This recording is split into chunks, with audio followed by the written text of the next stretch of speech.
అందరికీ వరలక్ష్మి వ్రత శుభాకాంక్షలు అండి. నా పూజ అయితే ఇలా జరుగుతుంది. లక్ష్మీ అమ్మవారిని అయితే ఒకసారి దర్శనం చేసుకోండి. ఇలా చాలాసేపు అలంకరించానండి, చాలా టైం పట్టింది. ఇలా అలంకరించడానికి మా అమ్మాయి కూడా హెల్ప్ చేసింది. ఇద్దరం కలిసి ఇలా పూజ రూమ్ అయితే డెకరేట్ చేసాము. ఇలా వస్తుంది అనుకోలేదు, పూజ రూమ్ అయితే బాగా డెకరేషన్ బాగా వచ్చిందని అనుకుంటున్నాను. అమ్మవారిని అయితే ఎలా అలంకరించానో, మా అమ్మవారు ఎలా ఉన్నారో ఒకసారి కామెంట్ చేయండి అందరూ.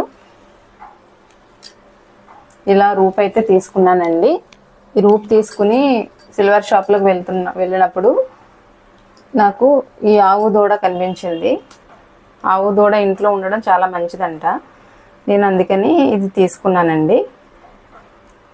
ఎవ్రీ ఇయర్ అయితే ఏదో ఒక ఐటెం, సిల్వర్ ఐటెం తీసుకుంటాను. ఈ ఇయర్ అయితే లక్ష్మీ అమ్మవారి రూప్తో పాటు ఈ సిల్వరు ఆవు దూడ తీసుకున్నాను.